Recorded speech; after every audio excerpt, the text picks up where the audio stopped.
Hello everyone, this is Neha Vijay. Welcome in biochemistry class. Yes, today's the topic is hyperuricemia and gout. These are the purine disorders or pyrimidine disorders. Yes, हाइपरयूरिसेमिया क्या होता है, gout क्या होता है, वो अब हम discuss करते हैं. यस, पहले आप बिल्कुल बेसिक समझ लीजिए क्या चीज़ है ये हाइपरयूरिसेमिया. हाइपरयूरिसेमिया का मतलब होता है it is an elevation of serum uric acid concentration. Uric acid कैसे बना, क्या हुआ, वो सब चीज़ें हम प्यूरिन pyrimidine सिंथेसिस पढ़ चुके हैं. अब one by one step by step पढ़ेंगे. और गाउट क्या चीज़ होती है, एक मेटाबॉलिक डिजीज़ है. It is the metabolic disease associated with the over production of uric acid. अब ये क्या होता है, अपने जो सॉफ्ट टिश्यूज़ है उसमें क्या इसके जो क्रिस्टल्स होते हैं वो डिपोजिट हो जाते हैं, जिसको हम टॉफ़ी बोलते हैं. उस वजह से हमें बहुत ज़्यादा जॉइंट्स में पेन होता है. तो this is gout. Yes, let's start. अब नॉर्मल ब्लड लेवल कितना होना चाहिए यूरिक एसिड का पहले देख लीजिए. आप फीमेल में कितना होता है, मेल में कितना होता है. फीमेल्स में 2 to 5 mg पर DL डेसीलीटर्स, मेल्स में 3 to 7 mg पर DL. अब ये बोल रहा है ये लेवल होता है ना, ये नॉर्मल है, इससे ज़्यादा नहीं होना चाहिए. यदि ज़्यादा हो जाएगा तो हाइपरयूरिसेमिया हो जाएगा. यस, अब देखते हैं हम डेली कितना एक्सक्रीशन होता है अपनी बॉडी से. क्या चीज़, नॉर्मल यूरिक एसिड. तो नॉर्मल यूरिक एसिड है वो एक्सक्रीशन होता है 500 to 700 mg. Nucleic acid content किस में होता है, नॉन वेजिटेरियन डाइट में ज़्यादा होता है. जैसे मीट हुआ, बहुत ज़्यादा जो लोग फिश खाते हैं ऐसे. Uric acid is sparingly soluble in water. Okay, अब अपन बात करते हैं कि हाइपरयूरिसेमिया क्या है. स्टार्ट करते हैं. हाइपरयूरिसेमिया, हाइपरयूरिसेमिया का मतलब होता है elevation of the serum uric acid concentration. ठीक है, it is somewhat associated with the increase uric acid excretion. जब यूरिया के थ्रू यूरिक एसिड बाहर निकलेगा तो उसको बोलते हैं uricosuria. Yes, this is the uricosuria. अब हमने देखा कि क्या यूरिक एसिड होता है, एक जो नॉर्मल लेवल है उससे ज़्यादा बढ़ना, this is the uric acid uricemia. पर हाइपरयूरिसेमिया मतलब increase the level of the uric acid concentration. अब वो एक्सक्रीशन कैसे होगा, यूरिन के थ्रू, तो उसको बोलते हैं यूरिकोसूरिया. अब अपन देखते हैं गाउट क्या चीज़ है. बहुत सारे लोग जानते होंगे गाउट के बारे में. वैसे तो एक ये मेटाबॉलिक डिजीज है. कैसे, इसके अंदर क्या होगा, ओवर प्रोडक्शन हो जाएगा यूरिक एसिड का. नॉर्मली फिजियोलॉजिकल पीएच में यूरिक एसिड क्या होता है कि जो किस फॉर्म में होता है, सोडियम यूरेट सॉल्ट फॉर्म में होता है. अब क्या होगा इसके अंदर, जब सीवियर हाइपरयूरिसेमिया हो जाएगा. एक तो हाइपरयूरिसेमिया जिसको अपन एज ए एलोपिरिनोल डिजीज के थ्रू जैंथिन एलोजैंथिन डिजीज लेंगे तो एक नॉर्मल कंसंट्रेशन. पर किसी टाइम पे हम देखते हैं डायबिटीज़ भी हाइपर हो जाता है, बीपी भी हाइपर, क्योंकि विद द नॉट अवेयरनेस और द नॉट हैंडलिंग प्रॉपरली. तब क्या होता है, हमारी बॉडी को हम लोग नहीं ध्यान रख रहे हैं तो इन सारी चीज़ हाइपर होता है. अब ऐसे ही यदि यूरिक एसिड हाइपर हो गया, मतलब ओवर प्रोडक्शन हो गया यूरिक एसिड का, तब क्या होगा, कुछ ऐसे सॉल्ट, कैसे किस फॉर्म में, सोडियम यूरेट फॉर्म में, जिसमें क्या होता है क्रिस्टल्स होते हैं. ये क्रिस्टल्स आपको भी बताऊँ क्रिस्टल्स कैसे होते हैं, वो अभी आपको एक इमेज में दिखाऊंगी. वो क्या करते हैं, crystals of the sodium urate deposited in the soft tissue, soft tissue में डिपॉजिट हो जाते हैं, उसको हम कहते हैं टॉफ़ी. टॉफ़ी अभी आपको मैं दिखाती हूँ किसके थ्रू, एग्जाम्पल के थ्रू. आप पहले इमेज दिखाते हैं. देखिए इसमें क्या हुआ, ये इसके अंदर आपको दिख रहा है स्वेलिंग टाइप में हो गया सोडियम यूरेट से जो डिपॉजिट हो गए जॉइंट्स के अंदर. अब देखिए टॉफ़ी क्या चीज़ है, ये जो बीच में डिपॉजिट हो गया है अपने. अब ये रेड रेड क्या चीज़ है, इन्फ्लैम हो गया अपना टिश्यू. ये जॉइंट्स है उसके बीच में क्या हो गया, यूरिक एसिड देखो बिल्ड हो गया.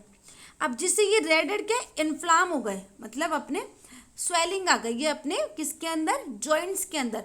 अब देखो हमने बात की थी क्रिस्टल जैसे सोडियम यूरेट.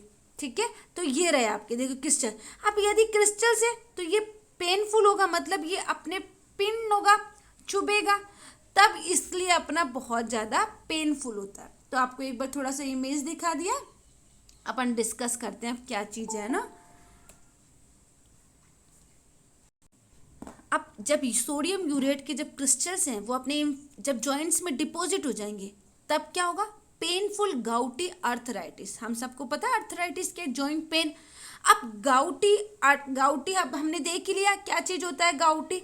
अब पेनफुल होगा, मैंने आपको दिखाया था अभी निडल शेप में है, अब निडल शेप में है तो कितना तकलीफ देगा, तो पेनफुल द गाउटी अर्थराइटिस। अब sodium urate of uric acids is precipitate in the kidney. अब स्टोन की बात आ गई, देखिए जब सोडियम यूरेट और यूरिक एसिड हमारे जॉइंट्स में यदि डिपॉजिट हो रहे हैं तो हमें पेनफुल गाउटी अर्थराइटिस हो रहा है।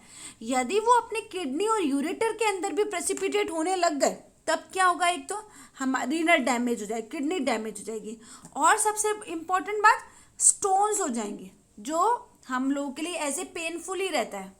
तो गाउटी की बात करें तो कितने टाइप की होती है, प्राइमरी एंड सेकेंडरी। यस अभी हमने इस इमेज को देखा था, इसके बाद जो इस इमेज है ये देखिए, इसके अंदर देखिए क्या चीज़ है, आपकी स्वेलिंग हो गई, इन्फ्लाम हो गए जॉइंट्स के अंदर। अब ये हमने देखा, ये अपन स्ट्रक्चर भी देख लिया कैसे क्या हो रहा है, इन्फ्लाम जॉइंट्स हो गए, यूरिक एसिड बिल्ट हो गई, ये सब हो गया। अब देख लिया कैसे क्रिस्टल्स बन गए। अब ये पेनफुल तभी बोला गया है, ये क्रिस्टल्स है जो अपने जॉइंट्स में चुभेंगे, मतलब पिन होंगे। अब इससे क्या होगा, बहुत ज़्यादा पेन होगा, इसको बोलते हैं पेनफुल गाउटी अर्थराइटिस। अब देखिए, अब हमने देखा टू टाइप्स को होता है, प्राइमरी और सेकेंडरी। अब हम प्राइमरी वाली बात करते हैं, ठीक है। ये कब होगा, it is over production of uric acid, it is mostly related to increase synthesis of purine nucleotides. अब देखिए, अब अपन ने क्या बात करी थी, कैसे होगा इंक्रीज सिंथेसिस, कैसे होगा। आपको याद है कि जो फीडबैक मैकेनिज्म पढ़ा था कि किस उसी के अंदर जो बनते हैं ना, जैसे IMP AMP GMP बने थे ना, अब वो फीडबैक मैकेनिज्म को कंट्रोल नहीं कर पाएंगे क्योंकि उनको वो PRPP पढ़ा था, वो एंजाइम डेफिशिएंट हो जाएगा। अब इस वजह से जो अपन ने प्यूरिन और पिरिमिडिन में पढ़ा था, दोनों का ही हमने feedback control mechanism committed step पढ़ा था। उसके अंदर क्या था कि हम लोग देख रहे थे कि जो लास्ट के कंपाउंड एंड प्रोडक्ट थे ना, वो ही उसको फीडबैक मैकेनिज्म को ब्लॉक टर्न ऑफ कर रहे थे ऑटोमेटिकली। पर यहाँ पर ओवर प्रोडक्शन कैसे हुआ, वो टर्न ऑफ नहीं करेंगे, तो वो भी एक लाइन आएगी, वो भी स्टेप्स आएंगे, वो भी आपको भी बताऊंगी। अब अपन 10% of cases primary gout is idiopathic. क्या चीज होता है वो देखिए, इडियोपैथिक का मतलब होता है अननोन कॉज, हमें कभी कभी पता ही नहीं होता। ओनली कितने केस में, ओनली 10% के केस में ही हमें प्राइमरी गाउट का क्या होता है, इडियोपैथिक अननोन केस। वैसे पता चल जाता है, जब पेनफुल होगा अपन टेस्टिंग करवाएंगे, सब तरह से धीरे धीरे पता चल जाएगा। अब इंसिडेंस ऑफ प्राइमरी गाउट 3, देखिए कितनों में हुआ, ओनली 3 में, 1000 में से 3 लोगों को ही हुआ, ठीक है। Mostly affective males. क्यों मेल्स की बात की वो भी आपसे डिस्कस करूंगी, क्योंकि ये एक्स क्रोमोसोम की, जो हमने एक सेल्वेज पाथवे पढ़ा था, आप सबको पता है सेल्वेज पाथवे क्या होता है, जिसके अंदर बायोलॉजिकल प्रोडक्ट बन रहे थे। Salvage pathway in which biological product is produce from the intermediate, ठीक है, डिग्रेडिव पाथवे से, खुद के ऑन सब्सटेंस और ऑन प्रोडक्ट से, दिस इज द सेल्वेज। उसी के अंदर क्या होगा, वो एक्स क्रोमोसोम पे, इसीलिए कहते हैं मोस्टली अफेक्टिंग द मेल्स। अब कोजेस क्या क्या हो सकते हैं, गाउट है उसके कोजेस क्या हो सकते हैं, तो PRPP सिंथेसिस, मतलब ये हमने एंजाइम पढ़ा था, इसी की डेफिशिएंसी हो जाएगी। अब देखते हैं कैसे। इन द नॉर्मल सर्कमस्टांसेस, याद कीजिए प्यूरिन और पिरामिडिन के अंदर हमने क्या देखा था कि कैसे PRPP को कंट्रोल फीडबैक कर रहे थे। यस, कंट्रोल फीडबैक हम सब समझते हैं ना, अच्छे से आपको पता होगा, वो कई बार बात कर चुकी हूँ। एक जो एंड प्रोडक्ट बन रहा था वो ही उसको कर रहा था, आपको याद दिलाती हूँ। It is the control mechanism in which N enzymes activity is inhibited by the enzyme and product. अब एंड प्रोडक्ट हमको पता था IMP AMP यही था, तो वो अब इसको ऑटोमेटिकली क्या करेंगे, ब्लॉक नहीं कर पाएंगे। तो इट इज नॉर्मल, पहले नॉर्मल सर्कमस्टांसेस बता रहा है क्या होता है।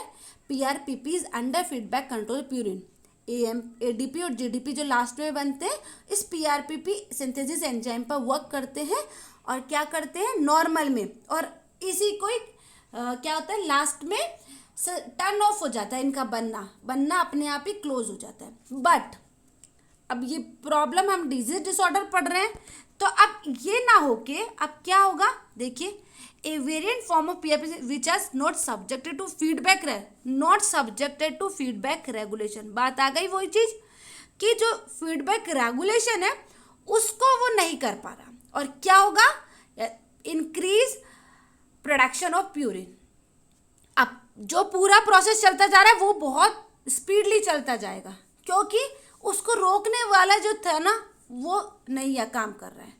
समझ गए ना आप? देखिए कहीं अपन देखते हैं कि कोई बैरियर लगा होता है जहाँ पे आप रुक जाते हैं, यदि वो बैरियर ही, ठीक है, वो बैरियर हटा देंगे तो कोई रुकेगा ही नहीं, आते ही जाएंगे आते ही जाएंगे। ऐसे ही प्यूरिन सिंथेसिस, पिरिमिडिन सिंथेसिस जो भी हम पढ़ रहे थे, वो सब चीज़ें क्या करती है, ओवर प्रोडक्शन को प्यूरिन को, क्योंकि पीआरपीपी हमने किसमें पढ़ा था, प्यूरिन में पढ़ा था।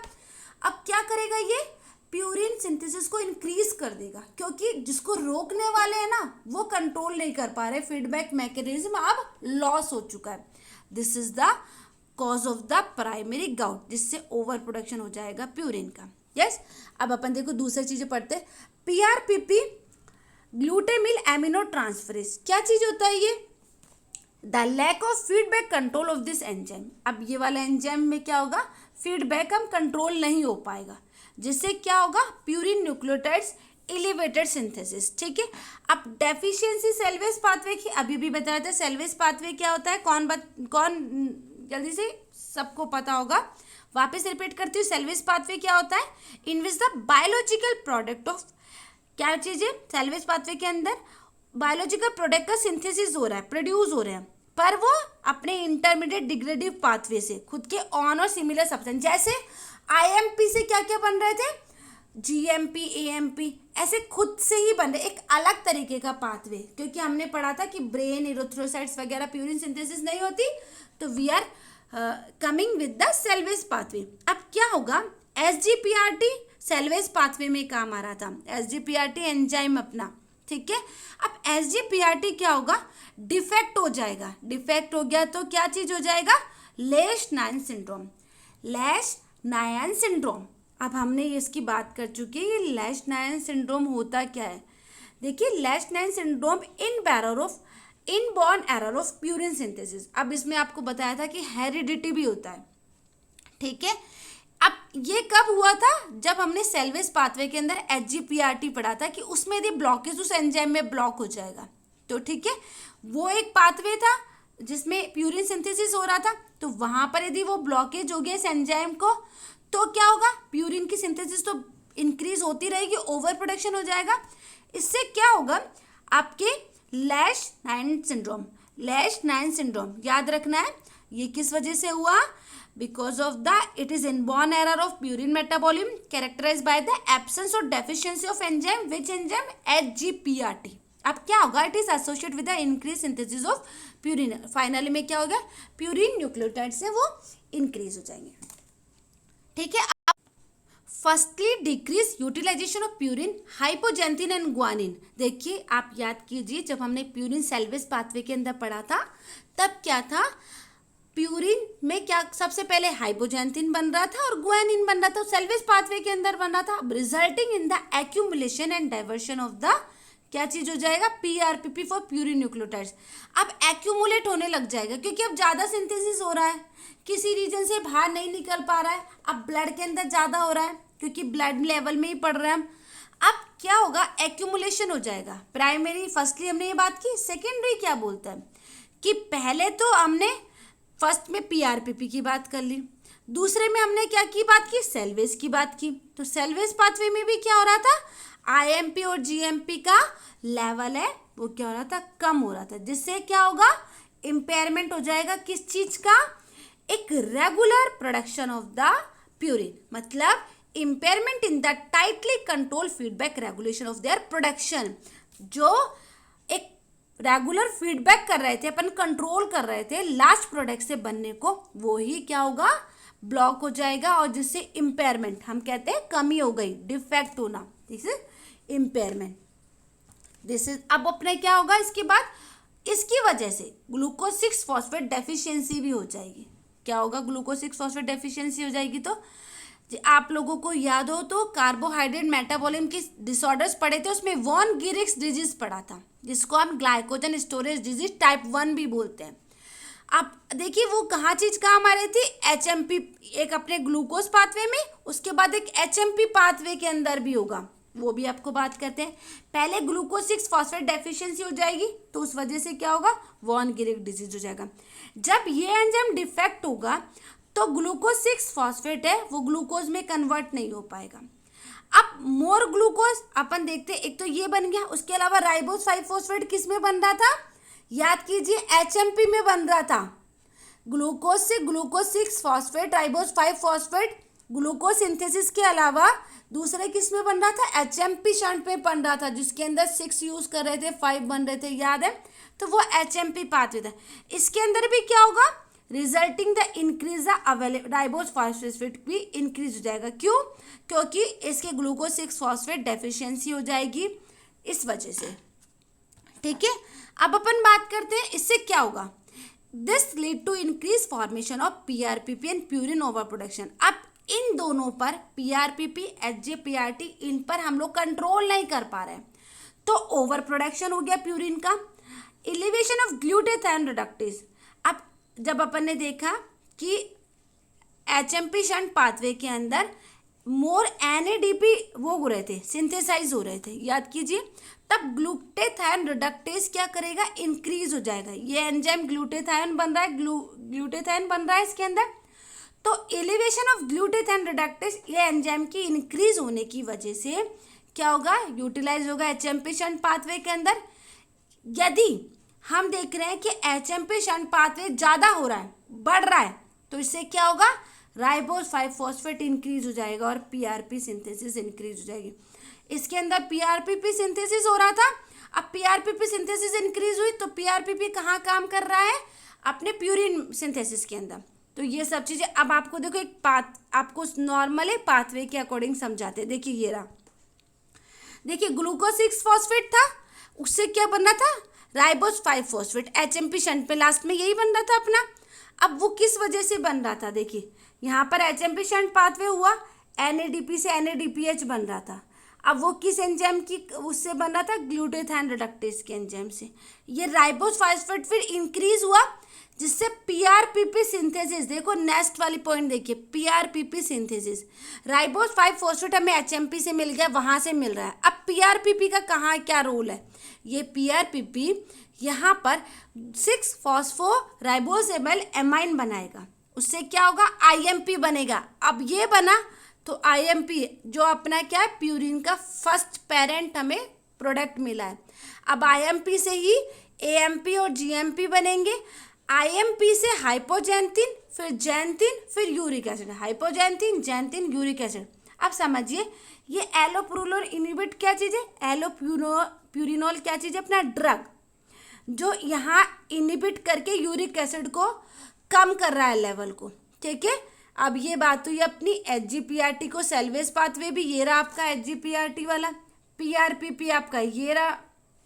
ये दोनों पाथवे यदि कंट्रोल फीडबैक के थ्रू यदि इनहिबिट नहीं होते हैं तो ओवरऑल क्या होगा, प्यूरिन सिंथेसिस ज़्यादा होगा। प्यूरिन सिंथेसिस ज़्यादा होगा तो यूरिक एसिड ज़्यादा होगा, यूरिक एसिड ज़्यादा होगा तो हाइपर यूरिसेमिया होगा, और यदि एक नॉर्मल लेवल से भी हाइपर यूरिसेमिया ज़्यादा हो गया तो गाउटी होगा, पेनफुल गाउटी अर्थराइटिस। ये एक नॉर्मल प्राइमरी था। अब अपन बात करते हैं सेकेंडरी गाउट की। It is due to the various disease causing the increase synthesis of decrease excretion of. अब देखो कह रहे ब्लड जो अपना नॉर्मल लेवल में 2 to 5 और हमने अभी पढ़ा था मेल फीमेल्स, बट ये बोल रहा है कि क्या होगा सेकेंडरी गाउट के अंदर, यूरिक एसिड यूरिन के थ्रू बाहर ना जाके ब्लड में डिपॉजिट हो जाएगा। ब्लड में डिपॉजिट होना मतलब इंक्रीज सिंथेसिस और डिक्रीज, सिंथेसिस तो इंक्रीज हुआ, यदि यूरिन के थ्रू बाहर नहीं निकल पा रहा है मतलब एक्सक्रीशन ऑफ यूरिक एसिड कम हो गया है, तो नॉर्मल क्या हो रहा है डियर स्टूडेंट्स, कि नॉर्मल हो रहा है कि यूरिक एसिड हमारे ब्लड में ज़्यादा हो रहा है, इंक्रीज सिंथेसिस हो रहा है। अब देखिए यूरिया के थ्रू नहीं निकला तो ब्लड में डिपॉजिट होना ही है, तो हाइपर यूरिसेमिया और गाउटी हो जाएगा। अब देखो और क्या क्या प्रॉब्लम होगी, increase degradation of nucleic acid is observe in the various cancers. अब देखो आईएमपी से क्या एएमपी जीएमपी बन रहा था, ठीक है, ओवर प्रोडक्शन होता जा रहा है। अब डिक्रीज डिग्रेडेशन न्यूक्लिक एसिड का बन ही नहीं पा रहा, आईएमपी ज़्यादा होता जा रहा है, आईएमपी से ईएमपी वो पीआरपीपी कोई ब्लॉक हो गया है, नहीं सिंथेसिस हो पा रहा है। अब क्या क्या होंगे, बहुत सारे कैंसर्स हो जाएंगे, वेरियस कैंसर्स। देखो क्या क्या चीज़ें होती हैं, leukaemia we all know about the cancer of the blood. Polycythaemia क्या चीज़ है, increase the number of RBC in the blood. उससे क्या होगा, देखो आप कहेंगे मैम आरबीसी तो बढ़ रही है तो अच्छी चीज नहीं, आरबीसी का भी एक नॉर्मल लेवल से ज़्यादा नहीं होना। उससे क्या होगा, इंक्रीज द ब्लड, वो जो इसका थिकनेस है ना वो ब्लड का बढ़ जाएगा, the increase the blood thickness. अब ब्लड थिकर हो गया तो क्या होगा, ब्लड इश्यूज हो जाएंगे। ब्लड इश्यूज का मतलब ब्लड क्लोटिंग हो जाएगी, ब्लड क्लोटिंग का मतलब समझ रहे हैं, ब्लड का ब्लॉकेज हो जाएगा। तो अब हमारी बॉडी में और भी बहुत सारे इश्यूज आने वाले। तो ल्यूकेमिया ये होता है, पॉलीसाइथेमिया डब्ल्यूबीसी का इंक्रीज होना होता है। लिम्फोमा क्या होता है, कैंसर किसमें, लिम्फेटिक सिस्टम में, lymphatic system, lymph node, spleen, thymus gland वगैरह सब में। अब और उसके अलावा क्या चीज होगा, सोरियासिस। क्या चीज होता है डी स्टूडेंट, सोरियासिस। सोरियासिस का मतलब होता है इचीनेस, पैची स्किन हो जाती है, खुजली जिसको बोलते हैं वो चीज, ठीक है। अब इंक्रीज ब्रेकडाउन, टिश्यू ब्रेकडाउन, और क्या होगा, अब ट्रॉमा हो जाएगा। ट्रॉमा क्या चीज होती है, ट्रॉमा होता है कि अचानक से इमोशनली, हम लोग कहते हैं इमोशनली रिस्पॉन्सिवनेस, जैसे अचानक से एक्सीडेंट हो जाना, यस, अचानक से क्या होना, किसी एक्सीडेंट को हम देख ले, डर होना, और एक फिजिकल सिम्टम्स भी होते हैं, हेडेक, नोजिया, शॉक लगना। तो एक इमोशनल रिस्पॉन्सिबल होता है ना, टेरिबल, याद है टेरिबल इवेंट्स होते हैं, उनकी वजह से क्या होता है, अपने बॉडी के अंदर ट्रॉमा भी हो जाता है। और ये ट्रॉमा भी हो सकता है स्टार्वेशन, हम सबको पता है कि बहुत ज़्यादा हमारी बॉडी के अंदर कार्बोहाइड्रेट वगैरह सबकी कमी, स्टार्वेशन, भूख ज़्यादा होना, भूखमरी, और impairment in the renal function. Renal function, यदि इन किडनी अपना रीनल फंक्शन प्रॉपर नहीं कर रहा है तो क्या होगा, यूरिक एसिड बढ़ जाएगा, एक्यूमुलेट हो जाएगा, जिससे क्या होगा, गाउट हो जाएगा। This is the secondary gout. अब अपन गाउट को ट्रीटमेंट कैसे करेंगे, हम सबको पता है कि ड्रग्स लेंगे, एलोपुरिनोल की ड्रग लेंगे, इससे क्या प्राइमरी गाउट का ट्रीटमेंट होगा। अब आप लोगों को याद है तो मैकेनिज्म बताई थी मैंने कि जो क्या होता है, इसकी सिमिलर होती है, जैंथिन ऑक्सीडेज है, उसकी वजह से ये प्यूरिन इंक्रीज हो रहा है। हम क्या करेंगे, जो ड्रग्स है अपनी एलोपुरिनोल, उसका स्ट्रक्चर सिमिलर होगा किसे, जैंथिन से। अब जो सेल का प्रोलिफरेशन हो रहा है, इंक्रीज हो रहा है, वो क्या होगा, उसकी वजह से जो अपने बैक्टीरियाज है, माइक्रो ऑर्गेनिज्म है, जो सेल्स है, वो क्या करेंगे, इस जैंथिन की वजह से instead of the xanthine take up the allopurinol. इससे क्या होगा, एलोपुरिनोल लेगा तो ड्रग है, वो क्या करेगी, अपने इनिबिट कर देगी प्यूरिन सिंथेसिस को, और ट्रीट हो जाएगा क्या चीज, हाइपरयूरिसेमिया, गाउटी, और यूरिक एसिड इंक्रीज होना, यूरिक एसिड बढ़ रहा था वो ही इनिबिट हो जाएगा। अब नेक्स्ट स्टेप में क्या होता है, कभी एलोपुरिनोल क्या होता है, ऑक्सीडाइज होके एलोजेंथिन में चेंज हो जाता है, एलोजेंथिन में, ठीक है। एलोजेंथिन में ये चेंज हो गया, ठीक है, जैंथिन ऑक्सीडेज से एलोजेंथिन में चेंज हो गया। एलोजेंथिन क्या है, एक मोर इफेक्टिव इनिबिटर्स है। देखो खुद ने सेल ने अपने आप टेकअप की ड्रग, अब टेकअप ली तो हम इसको क्या बोल सकते हैं, सुसाइड इनिबिशन भी बोल सकते हैं। It is referred as the suicide inhibition. आप इसको याद रखना इंपॉर्टेंट है, जो आपके ऑब्जेक्टिव में आ सकता है, okay. Alloxanthine is the more effective inhibitors. ऐसे कैसे उठ गए, what is the alloxanthine more inhibitors of the drug. तो हम यदि ये पूरी लाइन डाल के पूछ सकते हैं रेफर्ड एज द, तो हम बता सकते हैं सुसाइड इनिबिशन। वो क्या करेगा, अपनी ड्रग को ले लेगा जैंथिन की वजह से, इस एंजाइम को लेने की वजह से सेल्स क्या करेगा, इस अपने एलोपुरिनोल को ले लेगा, जिससे क्या होगा, उसका इनिबिट हो जाएगा। इनिबिट होने से क्या होगा, प्यूरिन का सिंथेसिस नहीं होगा, जो हम ट्रीटमेंट दे रहे हैं। यस, अपन स्ट्रक्चर के थ्रू समझे तो ये हाइपोजेंथिन है।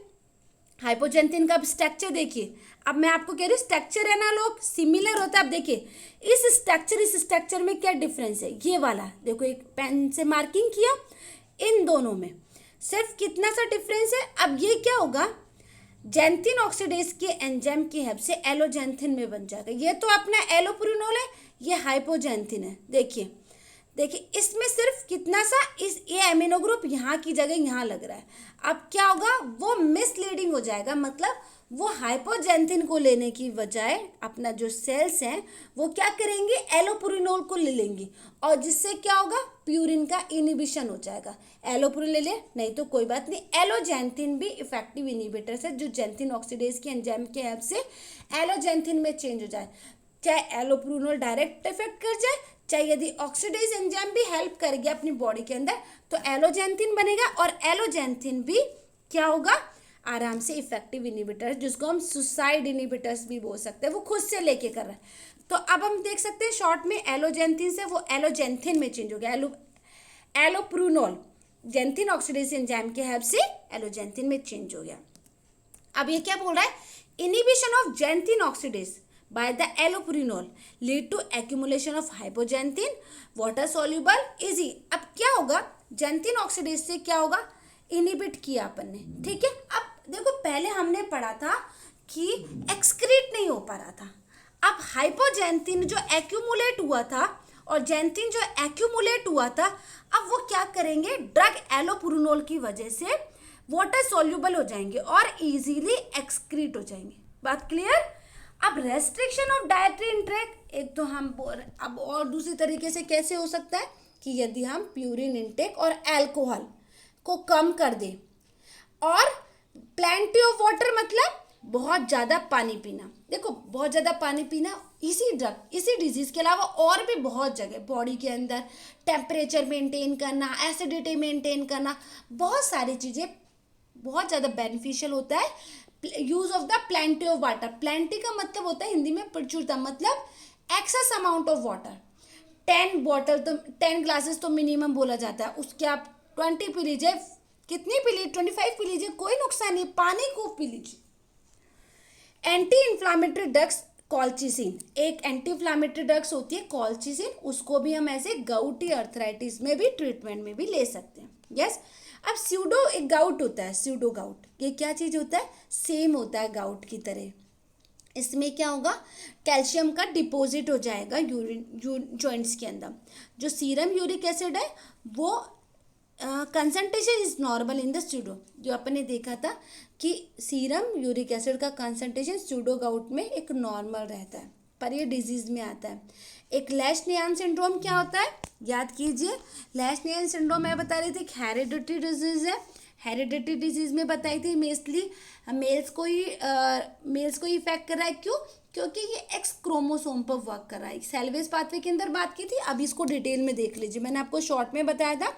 It is due to the deficiency of HGPRT, HGPRT का फुल फॉर्म भी दिया है, हाइपोजैंथिन ग्वानिन फॉस्फोट्रांसफरेज, ठीक है। अब इसके अंदर लेशनियन सिंड्रोम में क्या होगा, डेफिशिएंसी एचजीपीआरटी जो सेल्वेज पाथवे में बात की थी।